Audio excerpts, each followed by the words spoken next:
Il est courant d'imaginer que ce vaste désert, avec son immensité aride et presque aucune pluie mensuelle, soit un endroit complètement vide. Beaucoup sont surpris d'apprendre que cette immensité de sable cache de nombreux mystères. Dans cette vidéo, vous découvrirez des découvertes fascinantes dans le désert du Sahara. Les bibliothèques abandonnées du Sahara. Dans la ville reculée de Chinguetti, au cœur du désert de la Mauritanie, se trouvent certaines des bibliothèques les plus anciennes et précieuses de l'islam. Fondée au XIIIe siècle, Chinguetti était un important centre de commerce et de savoir, attirant des caravanes et des érudits de diverses régions du monde. La ville était réputée pour ses rues animées et l'échange riche d'idées qui prospéraient dans ses bibliothèques. Ces bibliothèques, qui étaient plus de 30 à leur apogée, abritaient des manuscrits rares, écrits sur de la peau de gazelle, traitant de sujets tels que la religion, la science, l'astronomie et le droit. Beaucoup de ces textes remontent au IXe siècle, soigneusement préservés par des familles qui, génération après génération, ont assumé le rôle de gardiennes de ce patrimoine intellectuel. Les manuscrits, décorés avec de l'encre d'or et des pierres précieuses, reflètent la splendeur et la rigueur académique de l'époque. Malheureusement, seules 5 bibliothèques survivent à l'avancée implacable des sables du Sahara. Le désert menace d'engloutir complètement la ville, et le climat rigoureux rend encore plus difficile la préservation de ces trésors. La population de Chinguetti a drastiquement diminué en raison de la désertification, laissant l'avenir des bibliothèques dans une position de plus en plus vulnérable. Malgré les défis, ces manuscrits restent une fenêtre sur le glorieux passé de la ville. Ils représentent un héritage de savoir et de persévérance face à des conditions adverses. Cependant, si aucune mesure n'est prise, ce patrimoine risque de disparaître, enseveli à jamais sous les dunes mouvantes du désert. Le ver du désert libyen. Le ver du désert libyen est un phénomène naturel fascinant, trouvé dans de vastes zones du désert libyen, qui fait partie du Sahara. Avec une coloration jaune-vert frappante, ce ver apparaît sous différentes tailles, allant de petits fragments à de gros morceaux éparpillés dans les sables. Pendant des décennies, son origine a été un mystère, générant des débats parmi les scientifiques. Initialement, certaines théories suggéraient qu'il s'était formé à cause d'une activité volcanique, tandis que d'autres pensaient qu'il résultait de l'impact d'une météorite. Des études plus récentes indiquent que ce ver s'est formé il y a environ 29 millions d'années, sous l'effet de la chaleur générée par l'impact d'un météore, un événement astronomique qui aurait fondu le sable pour créer de grandes feuilles de verre. Ce processus est comparable à celui de la trinitite, un type de verre formé par des explosions nucléaires. L'œil du Sahara. L'œil du Sahara, ou structure de Richa, est l'une des formations les plus impressionnantes du Sahara, située en Mauritanie. Avec un diamètre d'environ 20 miles, il est si grand qu'il peut être vu depuis l'espace et est souvent utilisé comme point de référence par les astronautes. Bien que les chercheurs aient initialement cru que cette formation était causée par l'impact d'une météorite, des études ultérieures ont montré qu'il s'agit d'une structure géologique connue sous le nom de dôme. Au fil de millions d'années, l'érosion a révélé différentes couches de roches, créant l'apparence d'une cible géante. Les oasis de moustiques. Les oasis de moustiques sont une curiosité dans le désert du Sahara, un endroit où l'on ne s'attendrait pas à trouver ces insectes irritants. Dans des lieux où l'eau s'accumule, comme les oasis naturelles, les moustiques trouvent un environnement propice pour prospérer. Ces oasis, entourées de palmiers et de végétation, contrastent avec le désert aride environnant et servent de site de reproduction pour les moustiques.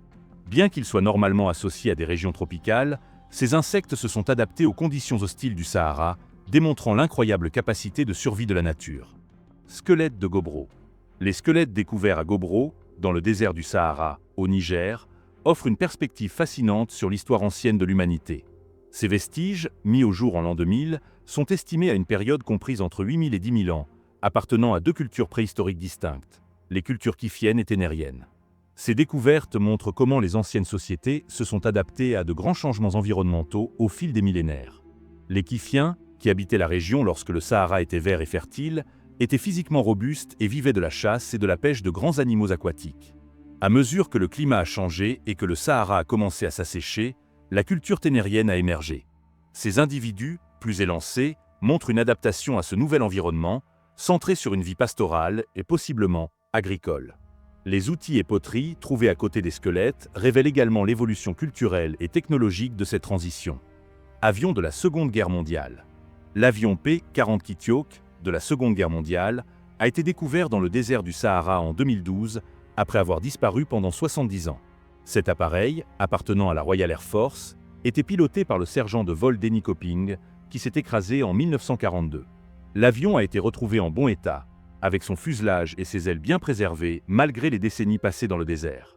Sa découverte offre une connexion tangible avec la période de la Seconde Guerre mondiale, marquée par des combats aériens intenses et des missions périlleuses dans des zones hostiles comme le désert d'Afrique du Nord. Cependant, le destin final du pilote reste inconnu, laissant planer un mystère sur sa disparition, ce qui renforce le caractère fascinant de cette relique. La rivière Tamanrasset. La rivière Tamanrasset, souvent appelée l'ancienne rivière du Sahara, constitue un élément fascinant de l'histoire du désert. Bien qu'aujourd'hui le Sahara soit l'un des endroits les plus arides de la planète, il y a des millions d'années, cette vaste région abritait une grande rivière. La Tamanrasset coulait à travers de vastes zones qui sont aujourd'hui désertiques, transportant de l'eau et soutenant une biodiversité abondante. Les chercheurs, à l'aide d'images satellites et d'études géologiques, ont découvert des vestiges de cette ancienne rivière, tels que des lits asséchés et des canaux enterrés sous le sable. Ces découvertes montrent que le Sahara n'a pas toujours été cette étendue aride que nous connaissons, mais un environnement vibrant, riche en vie. L'existence de la Tamanrasset a probablement joué un rôle essentiel pour les premières populations humaines, en plus de fournir une source d'eau pour la faune et l'agriculture. Ces découvertes suggèrent qu'à une époque ancienne, le Sahara était une région verte et prospère, bien différente du désert actuel. Les pierres de Napta. Les pierres de Napta, situées dans le désert de Nubie, au sud de l'Égypte, sont un site archéologique datant d'environ 6500 avant Jésus-Christ, ce qui en fait l'un des plus anciens sites astronomiques du monde. Les pierres sont disposées en un motif circulaire, avec des alignements suggérant qu'elles étaient utilisées comme un calendrier préhistorique. Découvertes en 1974 par Fred Wendorf, ces pierres étaient probablement utilisées par une ancienne communauté nomade pour marquer le solstice d'été et d'autres événements célestes importants.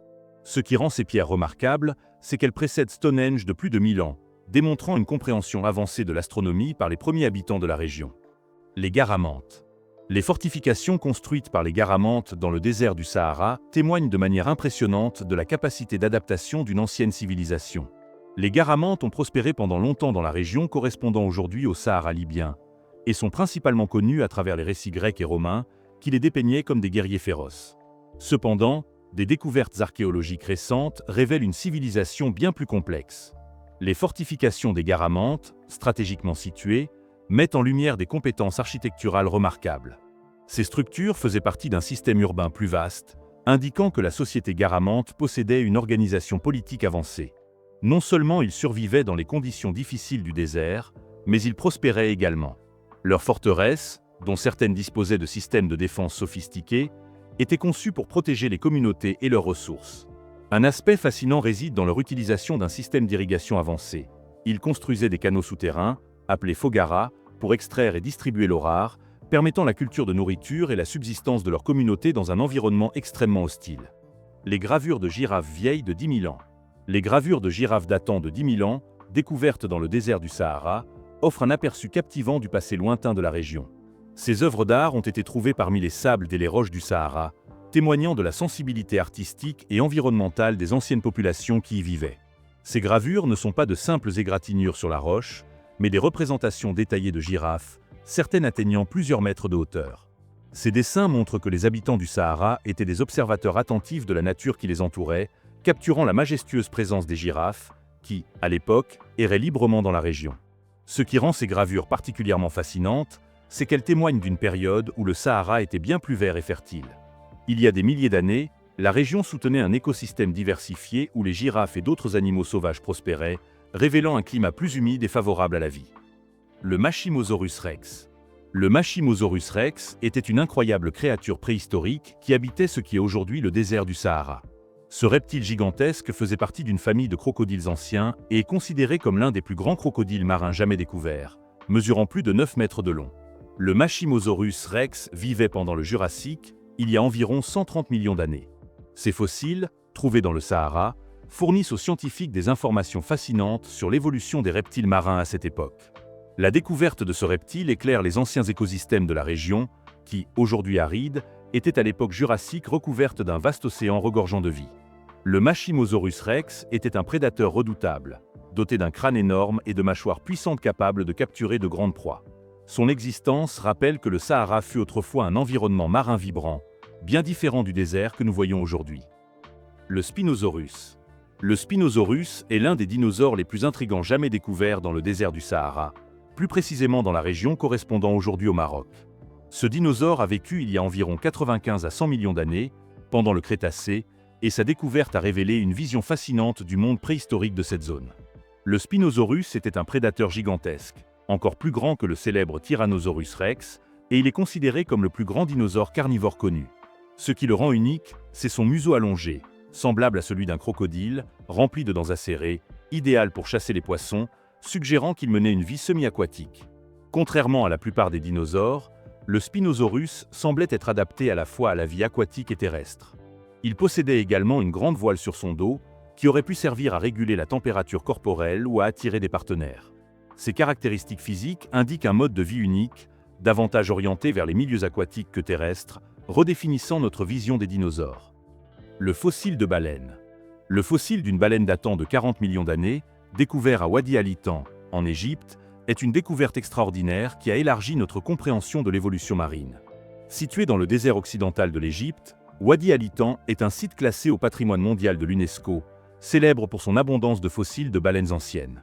Cette région était autrefois recouverte par l'océan préhistorique Téti, offrant un rare aperçu de la vie marine d'il y a des millions d'années.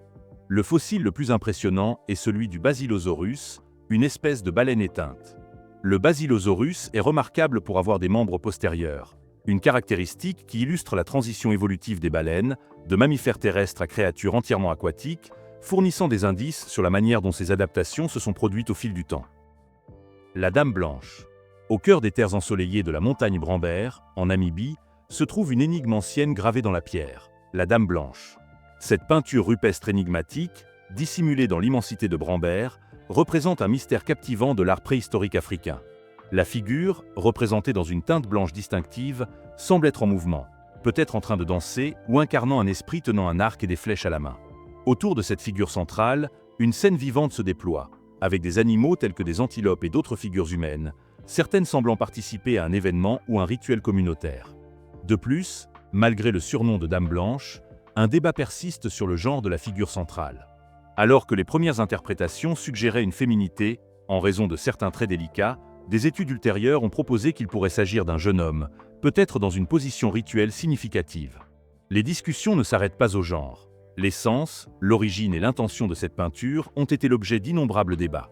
Certains pensent qu'elle représente une scène cérémonielle locale, tandis que d'autres, observant les caractéristiques méditerranéennes de la figure avec l'arc, se demandent si cela pourrait suggérer des interactions lointaines, peut-être même avec des sociétés européennes. L'ancienneté de cette peinture reste également un mystère, avec des estimations qui varient largement, allant de quelques milliers d'années. Les cercles de fées. Dispersés dans les sables rougeâtres, des milliers de taches stériles, parfaitement circulaires et uniformes en taille, sont connus sous le nom de cercles de fées. Ces formations naturelles interrompent les étendues continues d'herbes, créant un vaste paysage de cercles visibles même depuis le ciel. L'origine de ces cercles de fées dans les terres arides du désert de Namibie intrigue depuis des décennies les scientifiques, les habitants et les visiteurs. Comment ces formations mystérieuses existent-elles, avec des diamètres variant entre 2 et 15 mètres? Les légendes locales offrent des explications fascinantes, bien que quelque peu extravagantes. Une histoire raconte que ces cercles seraient les empreintes des dieux marchant sur la terre. Une autre attribue leur formation à des dragons souterrains, dont le souffle venimeux tuerait la végétation en surface. Bien que ces récits ajoutent une couche de mystère, les explications scientifiques ont évolué au fil du temps. Une théorie dominante suggère que les cercles de fées résultent d'une compétition souterraine pour les ressources, les plantes cherchant à survivre dans cet environnement aride. Celles avec les meilleurs systèmes racinaires surpasseraient leurs voisines, créant ainsi des zones stériles. Une autre hypothèse implique des insectes comme les termites, qui formeraient les cercles en dévorant la végétation et en organisant leurs colonies souterraines. Cependant, aucune théorie ne résout complètement l'énigme, car chacune présente des limites et des contradictions. Certains cercles semblent trop grands pour être attribués aux termites, tandis que d'autres sont trop uniformes pour être uniquement dus à la compétition entre les plantes. De plus, des cercles de fées similaires ont récemment été observés dans certaines régions arides d'Australie, suggérant un phénomène plus large et peut-être interconnecté. L'ancien mégalac. Le mégalac Tchad, qui existait il y a environ 5000 à 10 000 ans, était un immense plan d'eau qui couvrait des parties de l'actuel désert du Sahara et des régions environnantes. Ce lac gigantesque était bien plus vaste que l'actuel lac Tchad, qui s'est considérablement rétréci en raison des changements climatiques et des activités humaines. À son apogée, le méga Tchad soutenait un écosystème vibrant, abritant des poissons, des oiseaux et d'autres formes de vie sauvage. Il constituait une source essentielle d'eau pour les premières civilisations de la région, qui dépendaient de ses ressources naturelles. Des outils, des poteries et d'autres vestiges archéologiques découverts le long de ces rives montrent que ces populations anciennes ont développé des cultures complexes, s'adaptant aux changements environnementaux à mesure que le lac s'asséchait et que le désert se formait. Si possible, laissez un like, abonnez-vous à la chaîne et activez la cloche de notification.